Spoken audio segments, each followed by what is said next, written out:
En este capítulo de la peritonitis aguda, una patología que puede tener un desenlace fatal en muchos de los pacientes, su competencia estará en saber reconocer, por supuesto, la peritonitis aguda, poder iniciar un tratamiento inicial y, por supuesto, sugerir el tratamiento definitivo, ya que si ustedes diagnostican una peritonitis aguda, obligadamente este paciente tendrá que ser referido para un tratamiento de forma hospitalaria y con el especialista. Empezaremos recordando brevemente lo que es la anatomía. Sabemos que es una serosa que recubre todas las vísceras y las paredes abdominales, y la particularidad entre el sexo femenino y el sexo masculino es que en las mujeres existe una comunicación con el medio externo a través de las trompas de falopio. En cambio, en el sexo masculino es una cavidad completamente cerrada. Dependiendo cómo va a revestir a los órganos y a las paredes de la cavidad abdominal, dividiremos al peritoneo en peritoneo visceral, que reviste los órganos y mesenterios, y dependiendo si reviste completamente o parcialmente, tendremos órganos que son intraperitoneales, mesoperitoneales, o finalmente tenemos los retroperitoneales, aquellos órganos que no están revestidos por el peritoneo, como son los riñones, el páncreas, parte del duodeno. Y tenemos el peritoneo parietal, que reviste las paredes laterales, posterior y anterior, el diafragma, la pelvis, y la parte anterior y lateral está reforzada por la fascia transversalis. Es importante recordar la anatomía microscópica, donde nosotros vamos a distinguir dos capas de células, una superficial de mesotelio, que es la capa simple de células escamosas, y dos, la capa profunda, que está compuesta por tejido conectivo laxo, y esta es una de las capas que tiene bastante funcionalidad, ya que contiene fibras elásticas, colágenos, grasas reticulares, macrófagos, eosinófilos, cebadas, etc. Y además, lo más importante, es la capa donde existe una rica red de capilares y de vasos linfáticos. Gracias a este tejido se puede realizar en pacientes con insuficiencia renal una diálisis peritoneal. Para poder comprender los tipos de dolor, nosotros veremos la inervación del peritoneo, ¿verdad? Recordemos que tenemos un peritoneo parietal y visceral. El peritoneo parietal está provisto de nervios aferentes somáticos, de los 6 últimos nervios intercostales, que son muy sensibles a todo tipo de estímulos, y esta es la capa que nos da un dolor agudo, localizado, nos demuestra o nos evidencia la rigidez muscular involuntaria, o lo que nosotros llamamos el signo de Bloomberg. Es muy sensible y, por supuesto, tendremos lo que ya habíamos denominado como el signo de Bloomberg, el signo de rebote. Pues este tipo de inervación nos permite hacer el diagnóstico de abdomen agudo, que veremos en el último capítulo de este parcial. Y el peritoneo visceral, que es relativamente insensible, solamente nos demostrará dolor a los estímulos solamente si son muy intensos o prolongados. Por ejemplo, como una tensión, por ejemplo, cuando existe un aumento de la presión intraabdominal y aumento de presión de los tejidos. Este dolor es vago, es sordo, se localiza generalmente en la parte media del abdomen, mediado por inervación esplánica. En la fisiología, por supuesto, el peritoneo es en esencia una membrana dializadora, que ya habíamos mencionado por qué, y constantemente secreta y absorbe líquido seroso. De ahí que se puede realizar, repito, una diálisis peritoneal. Es una membrana muy permeable por la que atraviesa agua, electrolitos, sustancias tóxicas endógenas y exógenas. Bien, ingresamos a lo que es la patología y el concepto que no debe olvidarse de la peritonitis, que lo definimos como un proceso inflamatorio general o localizado de la membrana peritoneal, secundaria a una excitación química, invasión bacteriana, necrosis local o contusión directa. Como pueden observar, existen varios factores. Sin embargo, como habíamos indicado en principio, muchas veces no se puede identificar la causa misma de la peritonitis. Sin embargo, no puede ser posible que no podamos diagnosticar una peritonitis con todo el protocolo que iremos indicando. ¿Cuáles son las vías de invasión de gérmenes al peritoneo? Ya habíamos visto anteriormente algunas de las causas. Sin embargo, debemos considerar cuáles serían las vías de invasión. La vía directa o local, que puede suceder después de una ruptura de un proceso séptico, asentado en cualquier víscera, ¿verdad? Como les había indicado, desde una apendicitis, colecistitis, úlceras perforadas, diverticulitis, pancreatitis, salpingitis, infecciones pélvicas en el sexo femenino, etcétera, etcétera. O puede suceder también después de una ruptura de una víscera hueca, de causa inflamatoria o traumática, infecciones agudas, por cuadros infecciosos o traumáticos, estrangulación o infarto intestinal en caso, por ejemplo, de una hernia estrangulada, interna o externa, o de una trombosis mesentérica. Otras vías de contaminación del peritoneo puede ser por vía sanguínea, cuando existe un foco primario a distancia, por ejemplo, por vía sanguínea venosa, o lo que nosotros llamamos la tromboflebitis séptica ascendente, como es la pileflebitis, o una pileflebitis supurativa, o la vía sanguínea arterial, cuando el foco es a distancia, una otitis, amigdalitis purulenta, faringitis, una endocarditis bacteriana, etcétera, etcétera. Por vía linfática, cuando existe un foco también a distancia, como es una adenitis o linfangitis retroperitoneal. Otra vía de contaminación, la canalicular, explícitamente en el sexo femenino, por una endometritis, salpingitis. Y finalmente tenemos por difusión o translocación bacteriana. Recuerden, por ejemplo, el famoso fecaloma, que nos da una peritonitis por translocación bacteriana, o por una necrosis de pared intestinal sin perforación. En la fisiopatología, en resumen, diremos que la cavidad peritoneal es lisa, brillante y generalmente contiene hasta unos 100 ml de líquido que lubrica, ¿verdad?, todo lo que es la cavidad. El estímulo mecánico, químico o bacteriano genera una reacción inflamatoria que transforma el peritoneo en una superficie granulosa y opaca.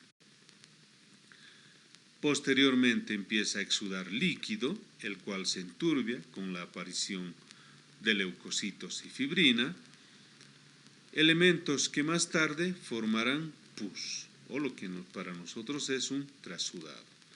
Cuando el proceso patológico incluye un sector restringido del peritoneo, es decir, cuando se encuentra de forma focalizada, se llama peritonitis localizada. Por supuesto, en el proceso de la peritonitis aguda, la fibrina, el material purulento y el epiplon, pueden formar membranas para marginar todo un proceso séptico. Y entonces llega a formarse lo que nosotros llamamos un plastrón o un absceso localizado. Entendemos por plastrón a una reacción plástica de origen inflamatorio que se caracteriza por tumefacción o tumoración consecutiva a un proceso séptico o no, o en otras palabras, un conglomerado de órganos. Cuando se produce supuración, se dice que el plastrón se ha abscedado y en la formación del plastrón interviene por excelencia el mejor amigo del cirujano, que es el epiplon mayor, acompañado o no de las vísceras circundantes, formando lo que ya habíamos indicado, el plastrón. Y dependiendo del órgano donde se forma el plastrón, tendremos desde un plastrón apendicular, vesicular, etcétera, etcétera.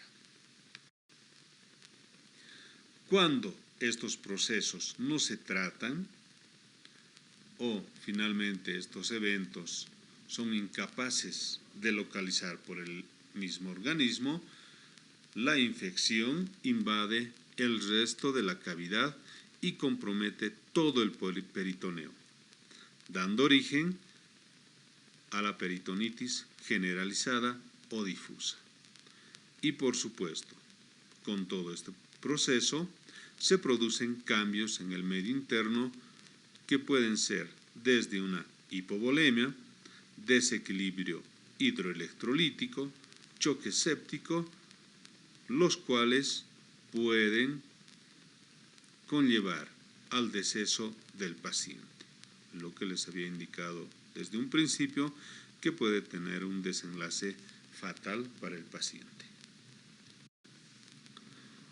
Si el paciente sobrevive, el exudado se transforma en pus y este forma abscesos en todos los fondos del saco posibles, subfrénico derecho-izquierdo, subhepático o de Morrison, las correderas parietocólicas derecha-izquierda, interasas, en el fondo del saco de Douglas o el saco rectovesical en el sexo masculino.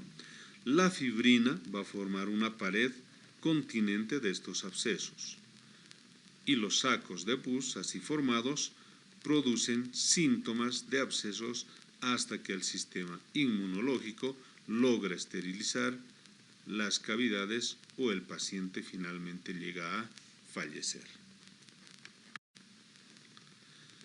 Aquí podemos ver de forma muy resumida cómo después de una contaminación peritoneal puede llegar incluso al deceso del paciente. ¿Cómo clasificamos nosotros la peritonitis? Según su clínica quirúrgica, en sépticas y asépticas, por su extensión y por su origen.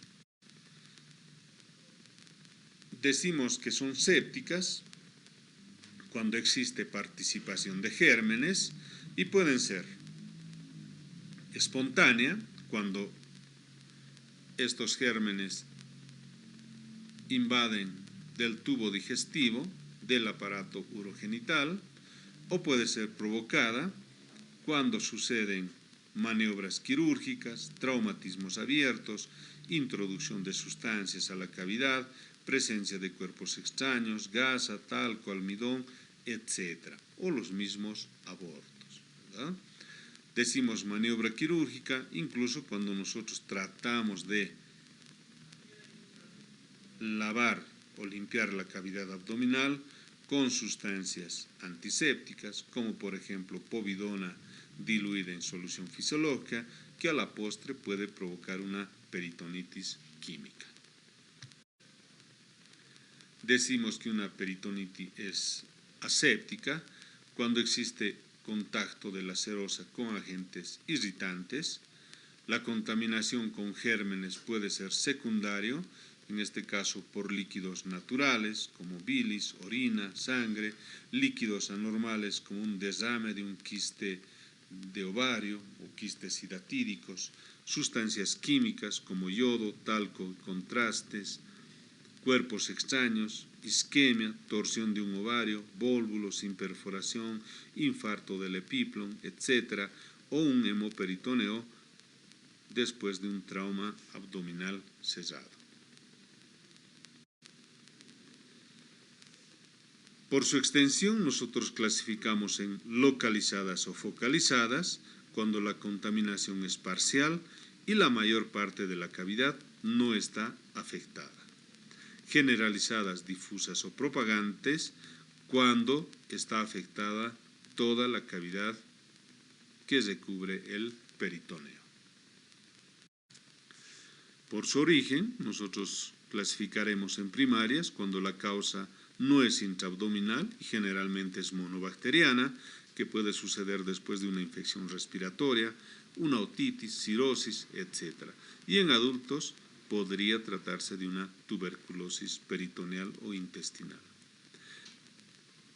Pueden ser peritonitis secundarias cuando la causa es netamente abdominal y la característica que es polimicrobiana, como por ejemplo una apendicitis aguda perforada. Y finalmente, por su origen tenemos la peritonitis terciaria, secundario a sepsis abdominal crónica, en este caso una peritonitis posoperatoria, abscesos interasas, después de una falla orgánica o trastornos del sistema inmune. Para el diagnóstico de la peritonitis aguda, nosotros tomaremos en cuenta los 3 pilares de diagnóstico. Esto quiere decir que si nosotros tenemos un paciente con dolor abdominal, focalizado difuso, además tenemos una clara contractura muscular y además los síntomas y signos de repercusión tóxica infecciosa, o sea, los otros signos de sepsis, que es taquicardia, alza térmica, sudoración, hipotensión, etc. ¿Cómo nosotros nos damos cuenta de estos 3 pilares de diagnóstico? Por supuesto, mediante una historia clínica prolija, una exploración física minuciosa, los exámenes complementarios necesarios y, por supuesto, solicitaremos además los procedimientos de diagnóstico más indicados, ¿verdad? Entonces, por ejemplo, será muy importante reconocer una apendicitis aguda o el inicio de una apendicitis aguda que puede ser causa de la peritonitis, por ejemplo. Entonces estaríamos presumiendo de una perforación, por ejemplo, del apéndice. Y solicitaremos una placa radiográfica donde podremos observar un neumoperitoneo.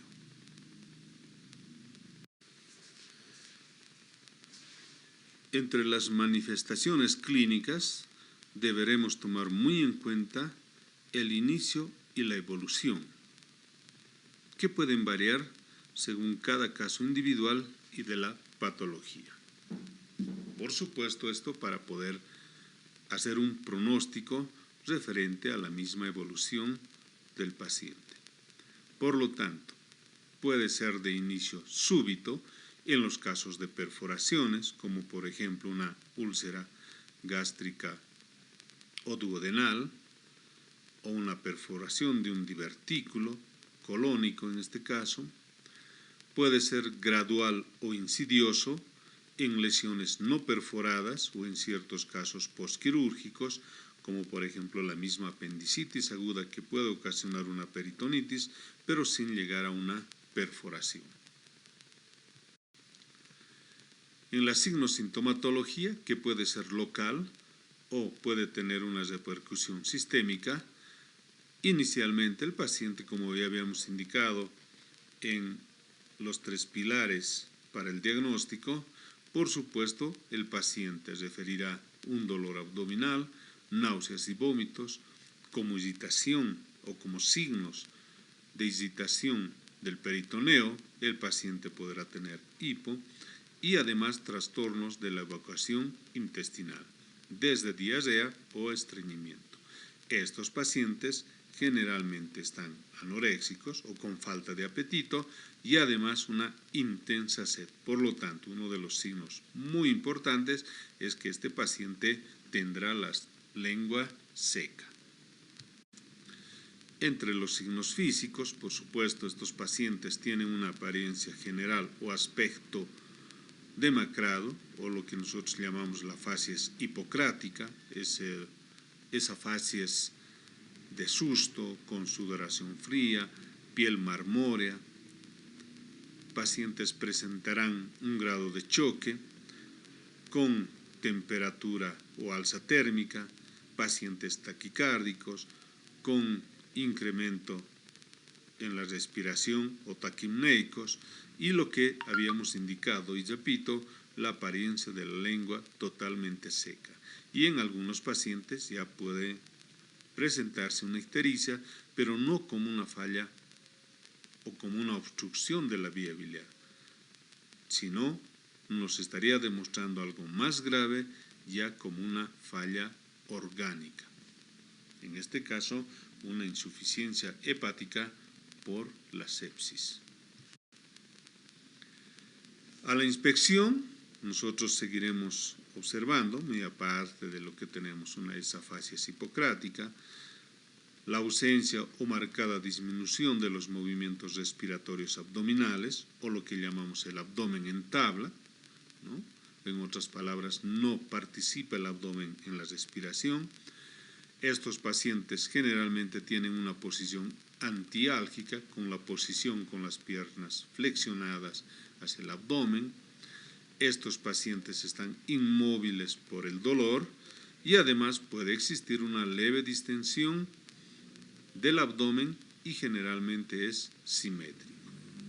Si el cuadro es de mayor tiempo, la distensión también será mayor.